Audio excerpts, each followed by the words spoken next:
Dans cette vidéo, on va parler de structures complexes de données et en particulier les tuples, les ensembles et les dictionnaires. La première structure de données complexe est la liste, mais on ne va pas tellement s'attarder là-dessus parce qu'on a consacré un cours entier aux listes. Je rappelle simplement que c'est une collection d'éléments qui sont ordonnés, modifiables et répétables. Donc modifiable, ça veut dire qu'on peut enlever des éléments, ajouter des éléments même après la création de la liste. Ordonnée, ça a une conséquence, c'est que, par exemple, si je dis L1 égale 1, 2, 3 et L2 égale 3, 2, 1, et que je teste l'égalité entre L1 et L2, la réponse est faux, c'est pas égal, puisque l'ordre a une importance. L'ordre dans lequel les éléments sont dans la liste a une importance. Et puis répétable, c'est tout simplement, on peut mettre plusieurs fois le même élément. Là, je mets plusieurs fois le même élément, et ça a une importance, c'est-à-dire que concrètement, cet élément est plusieurs fois dans la liste, et il n'y a pas de problème avec ça. La particularité du tuple par rapport à la liste, c'est que les éléments sont non modifiables. Donc, dans un tuple, on le crée avec des parenthèses au lieu de créer avec des crochets, d'accord? Parenthèse ouvrante, parenthèse fermante. Là, j'ai créé un tuple. Voilà. Et les éléments sont non modifiables, c'est-à-dire que je ne peux pas, après coup, enlever un élément, je ne peux pas le modifier. Par exemple, je ne peux pas faire mon tuple de 2 égale 6. Voilà, là, j'ai une erreur. Tuple ne supporte pas l'assignement d'éléments, donc je ne peux pas supporter la modification d'un élément en cours de route. Donc, à l'exception de cette absence de modification possible, le tuple et la liste sont quand même quelque chose de très proche. Je crée un tuple vide de cette façon-là. Et une petite particularité, c'est ce qu'on appelle un singleton, c'est-à-dire un tuple avec un seul élément à l'intérieur. À ce moment-là, pour indiquer que c'est bien un tuple mais qu'il y a un seul élément, on rajoute une virgule à la fin et rien à côté. Donc ça, c'est une petite particularité pour faire la différence entre des parenthèses classiques et des parenthèses qui construisent un tuple. Pour le reste, on peut aller très vite puisque toutes les opérations et les fonctions des listes sont accessibles également pour les tuples, sauf donc bien sûr les opérations de modification. Donc là, j'ai créé un tuple en utilisant donc, les parenthèses, et puis comme pour les listes, je peux mettre ce que je veux dedans, y compris d'autres éléments complexes. Et donc, voilà, ce que je peux faire, c'est est-ce que 2 est dans mon tuple? La réponse est true. Est-ce que 2 not in mon tuple? La réponse est false. La concaténation, donc si je dis par exemple mon tuple 2 égale, qu'est-ce que je vais mettre? 7, 8, 9. Je peux faire mon tuple plus mon tuple 2. Et donc j'aurai les éléments du premier concaténés avec les éléments du deuxième. Et puis je peux faire 3 fois mon tuple. Et j'ai un tuple composé de 3 fois les éléments du premier. L'indexation, c'est pareil. Je peux faire mon tuple de 2. Donc j'attire votre attention sur le fait que là, on conserve les crochets. C'est pas parce on construit un tuple avec des parenthèses que l'indexation se fait avec des parenthèses. On reste sur des crochets. Donc mon tuple de 2, c'est 3. Et puis je peux aussi le faire, par exemple, de 2 à 4. C'est l'élément numéro 2 et l'élément numéro 4. Et puis les fonctions usuelles que vous retrouverez sur la documentation, soit des listes, soit des tuples. Donc le minimum, à la condition bien sûr que ce soit des éléments comparables, des chiffres par exemple. Le maximum, la somme, la taille, etc., etc. Un ensemble, donc un set en anglais et en Python, c'est le contraire, donc lui il est modifiable. Par contre, il est non ordonné et non répétable. Donc concrètement, non ordonné, qu'est-ce que ça veut dire? Ça veut dire que si je crée un ensemble 1 avec dedans, donc on utilise les accolades pour créer un set, 1, 2, 3, et puis que je fais un deuxième élément, un deuxième ensemble avec 3, 2, 1, comme j'ai fait tout à l'heure avec les listes. Avec les listes, si on teste l'égalité, on obtient false. Ici, si je teste l'égalité, j'obtiens true. C'est le même ensemble. L'ordre des éléments n'a pas d'importance. Et d'ailleurs, si j'affiche S1, j'obtiens 1, 2, 3. Et si j'affiche S2, j'obtiens 1, 2, 3 aussi.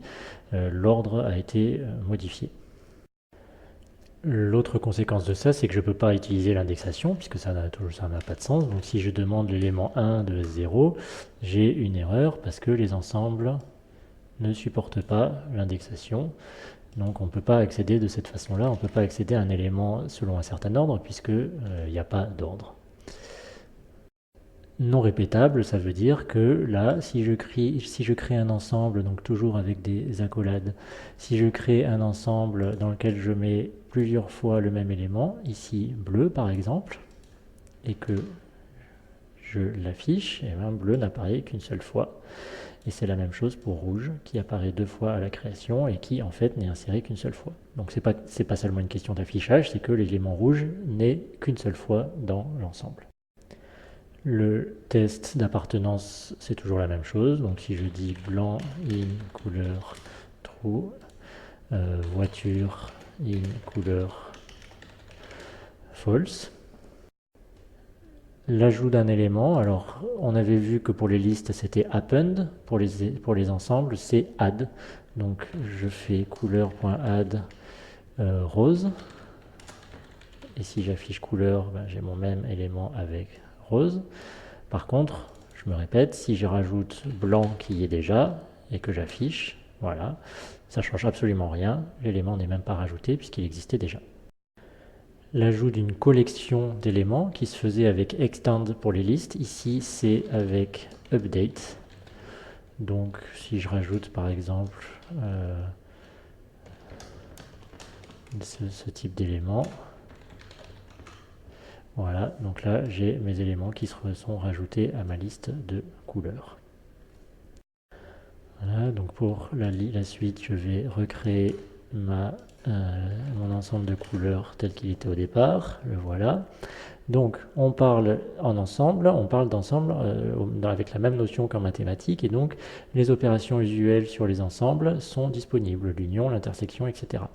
Donc là j'ai créé un deuxième ensemble couleur 2 avec d'autres couleurs, certaines vous le voyez sont les mêmes, par exemple blanc, d'autres sont différentes.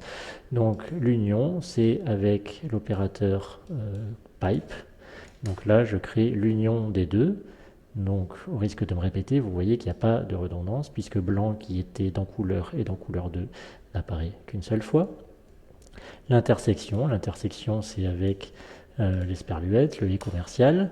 Donc là, la seule intersection entre les deux, c'est justement l'élément blanc dont j'ai parlé tout à l'heure. La différence, c'est les éléments d'un moins les éléments de l'autre. Donc voilà. La différence symétrique, c'est l'union moins l'intersection, c'est-à-dire les éléments qui sont que dans l'un des deux. Donc la différence de A moins B, c'est les éléments qui sont que dans A et pas dans B. La différence symétrique, c'est ceux qui sont soit que dans A et pas dans B, soit que dans B et pas dans A. C'est pour ça qu'on appelle ça symétrique. Donc voilà, on le fait avec l'opérateur chapeau, on va dire. Voilà, donc c'est pas mal de retenir ça. Ce qu'il faut surtout bien retenir, c'est les différences profondes entre ces trois éléments. Donc la liste des éléments ordonnés, modifiables, répétables. Le tuple des éléments ordonnés, non modifiables, répétables. L'ensemble des éléments non ordonnés, modifiables, non répétables. Tout ça, ça a des incidences sur les performances, ça a des incidences sur des conséquences sur la complexité des opérations, mais ça, on en parlera peut-être plus tard, mais c'est pas tout à fait le moment d'en parler. Pour terminer avec ces trois types de collections, je rappelle comment on fait pour les parcourir. Donc pour les tuples et pour les ensembles, c'est exactement la même chose que pour les listes. Donc il y a deux façons de parcourir. La première avec des itérations dans une boucle for, donc le for lm in mon tuple par exemple. Donc je rappelle l'ambiguïté du in qui dans une opération booléenne représente plutôt l'appartenance et ici dans une boucle c'est des itérations sur les éléments d'une boucle. Pour tous les éléments de mon tuple je les affiche. Pareil pour un ensemble, mon ensemble couleur de tout à l'heure. L'autre façon de parcourir, c'est l'énumération, donc enumerate, dans lequel on parcourt à la fois la position, l'indice de l'élément et l'élément lui-même. Donc pour un tuple, ça fonctionne, on parcourt de 0, 1, 2, 3, alors que pour un ensemble, ça fonctionne aussi 0, 1, 2, 3, 4, sachant que la signification est un tout petit peu différente, puisque pour une liste ou un tuple, la position, l'ordre compte, donc 0, 1, 2, 3, c'est vraiment des index, alors que pour un ensemble, ça fonctionne pas, puisque il n'y a pas d'ordre, donc 0, 1, 2, 3, 4, c'est simplement un indice qui n'a pas de sens de positionnel. Et enfin, étant donné la proximité de ces trois structures de données, c'est évidemment possible et facile de les convertir l'une dans l'autre. Donc supposons que j'ai cette liste-là qui contient des entiers et puis qui contient beaucoup de redondance. Donc le type de cette liste, c'est bien sûr liste. Je peux le convertir en tuple. Donc voilà, la seule différence, c'est que j'ai maintenant des parenthèses. Et puis la différence, c'est que le résultat de ça, je ne peux plus le modifier. Je peux aussi le convertir en ensemble, donc 7.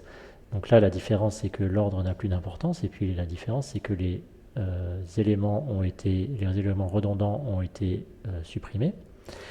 Et puis, par exemple, une façon d'obtenir une liste en ayant enlevé les doublons, eh ben, c'est de convertir en 7 en ensemble et ensuite de reconvertir en liste par-dessus. Et donc là, j'obtiens une liste qui n'a plus de doublons puisqu'elle est passée par l'étape conversion en ensemble, donc suppression des doublons et ensuite j'ai converti en liste. Par contre, j'ai perdu l'ordre initial. Voilà, dans la vidéo suivante, on parlera des dictionnaires qui sont une structure de données complexe un petit peu différente de ces trois-là.